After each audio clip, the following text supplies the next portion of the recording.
नमस्कार दोस्तों, स्वागत है आपका हमारे YouTube चैनल में। तो आज हम आपको बताएंगे नवरात्रि के दिन कन्या पूजन में कन्याओं को भूल कर भी नहीं खिलाई। यह तीन चीज नहीं तो घर में गरीबी आएगी और माता क्रोधित हो जाएंगे। तो दोस्तों, कन्या पूजन के समय आपको क्या करना है, किन चीजों से बचाना है, सभी जानकारी इस वीडियो में हम आपको देंगे वाले हैं। दोस्तों, यदि आप नवरात्रि का व्रत रखे हैं तो नवरात्रि के अष्टमी के दिन विशेष ध्यान दें। आपसे भूल कर भी यह गलती नहीं हो, नहीं तो आपको नवरात्रि का फल नहीं प्राप्त होगा। तो आइए जानते हैं इसके बारे में। नवरात्रि में अष्टमी और नवमी दोनों दिन का विशेष महत्व होता है। इन दोनों दिन कन्या पूजन और हवन आदि किए जाते हैं। अष्टमी और नवमी के दिन कई नियमों का पालन करना जरूरी होता है।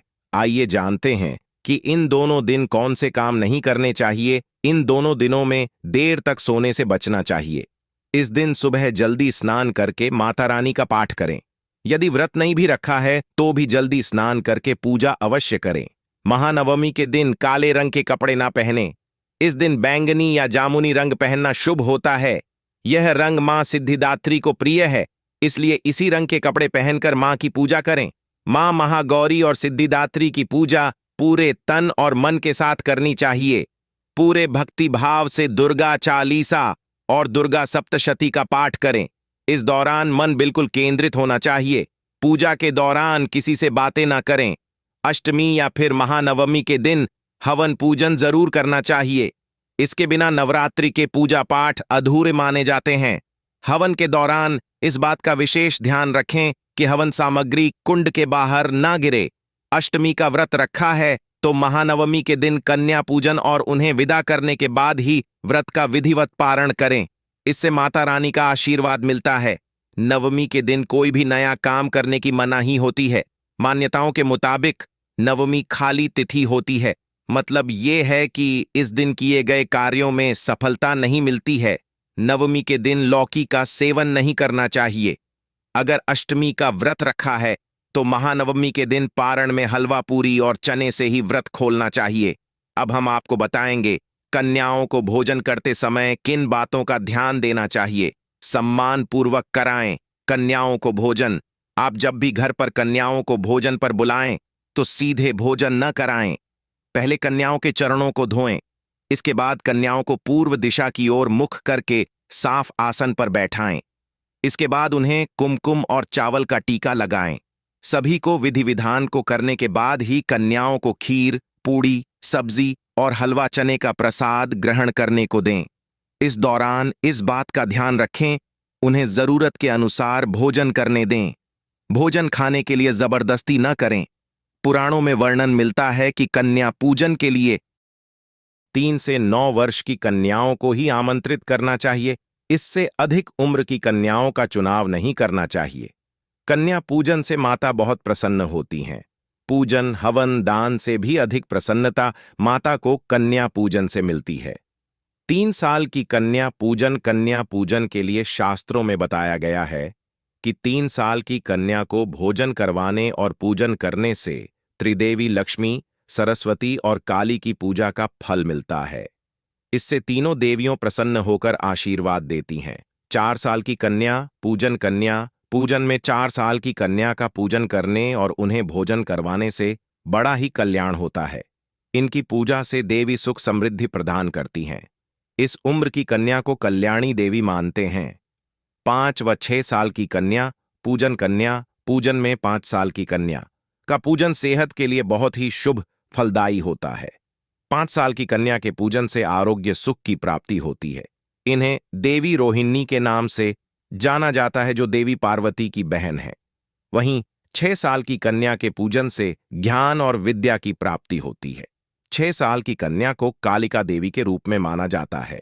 7 व 8 साल की कन्या पूजन में 7 साल की कन्या को जो लोग भोजन करवाते हैं और उनकी पूजा करते हैं वह चंडिका देवी को प्रसन्न करते हैं। इस आयु की कन्या की पूजा करने से धन धान्य में वृद्धि होती है। जबकि 8 साल की कन्या देवी शांभवी रूप में होती है, जिनकी पूजा करने से प्रसिद्धि और प्रतिष्ठा की प्राप्ति होती है। 9 साल की कन्या पूजन के लिए जो लोग 9 वर्ष की कन्या की पूजा करते हैं वह मां दुर्गा की पूजा का फल पाता है। इस उम्र की कन्या को दुर्गा रूप में माना जाता है, जिन्हें भोजन करवाने से कठिन कार्य भी सफल होते हैं और शत्रुओं पर विजय प्राप्त होती है। नवरात्रि में कन्या पूजन के लिए 9 दिनों में आप 9 कन्याओं को भोजन करवा सकते हैं, या फिर अष्टमी या नवमी तिथि को 1, 5, 7 अथवा 9 कन्याओं और 1 बालक को भोजन करवाना चाहिए।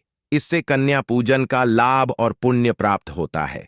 नवरात्रि में मां लक्ष्मी को प्रसन्न करने के लिए नवरात्रि के 9 दिन रोजाना एक गुलाब के साथ मां दुर्गा को लौंग का एक जोड़ा चढ़ाएं। नवरात्रि में धन प्राप्ति के लिए लौंग का यह टोटका बहुत ही असरदार माना जाता है। इस उपाय को करने से आपके घर में बरकत बढ़ती है और मन में सकारात्मक विचार आते हैं। नवरात्रि का महापर्व मां दुर्गा का प्रसन्न करने के साथ ही अपनी शक्तियों को जागृत करने का भी पर्व है। नवरात्रि में बजरंगबली को प्रसन्न करने के लिए भी लौंग का टोटका किया जा सकता है। नवरात्रि में मंगलवार या शनिवार को हनुमान जी के सामने सरसों के तेल का दीपक जलाएं और उस दीपक में लौंग का एक जोड़ा डाल दें। फिर हनुमान चालीसा का पाठ करें। उसके बाद हनुमान जी की मूर्ति से बात करने के लहजे में अपनी समस्या या फिर अपनी मनोकामना बताएं। ऐसा माना जाता है बजरंगबली के दरबार में आपकी सुनवाई जल्द होगी। अगर आपके घर में भी अजीब सा नकारात्मकता का माहौल बना हुआ है और आपस में सभी लोगों के बीच में अच्छा तालमेल नहीं है, तो नवरात्रि में लौंग का उपाय आपकी समस्या को दूर कर सकता है। नवरात्रि के 9 दिन रोजाना सुबह लौंग और कपूर का धुआं पूरे घर में करना चाहिए। ऐसा करने से आपके घर की नकारात्मकता दूर होती है और सकारात्मक ऊर्जा का प्रवाह बढ़ता है। नवरात्रि राहु केतु के अशुभ प्रभाव को कम करने के लिए सबसे अच्छा वक्त माना जाता है। नवरात्रि में रोजाना आपको लौंग का दान करना चाहिए। इसके अलावा नवरात्रि में शिवलिंग पर रोजाना लौंग का जोड़ा चढ़ाएं। ऐसा करने से आपकी कुंडली से राहु और केतु के अशुभ प्रभाव दूर होते हैं और आपके घर में खुशहाली आती है। अगर आपके घर में पैसों को लेकर हमेशा किल्लत बनी रहती है, तो नवरात्रि में लौंग का उपाय करना बहुत ही अच्छा माना जाता है। लौंग का एक जोड़ा छोटे से पीले रंग के कपड़े में बांधकर घर के किसी कोने में लटका दें या फिर अपने घर के धन के स्थान पर रख दें। ऐसा करने से धीरे धीरे आपकी कमाई बढ़ने लगेगी और पैसों की किल्लत कम होने लगेगी। अगर आपको ऐसा लगता है कि आपके घर में हर सुख सुविधा है लेकिन आपके दाम्पत्य जीवन में प्रेम और सौहार्द नहीं है, तो यह नवरात्रि में यह उपाय करने से आपको प्रेम की प्राप्ति हो सकती है।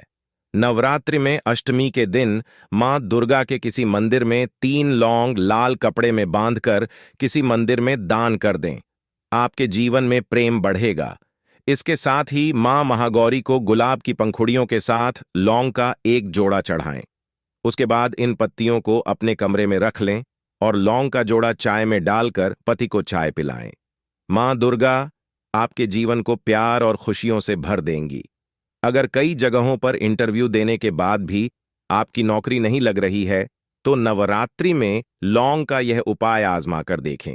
नवरात्रि के पहले दिन लौंग का एक जोड़ा अपने ऊपर से 7 बार घुमाएं और उसे मां दुर्गा के चरणों में अर्पित कर दें। उसके बाद नवमी के दिन फिर से यही उपाय करें। आपकी नौकरी में आ रही बाधाएं शीघ्र ही दूर होंगी।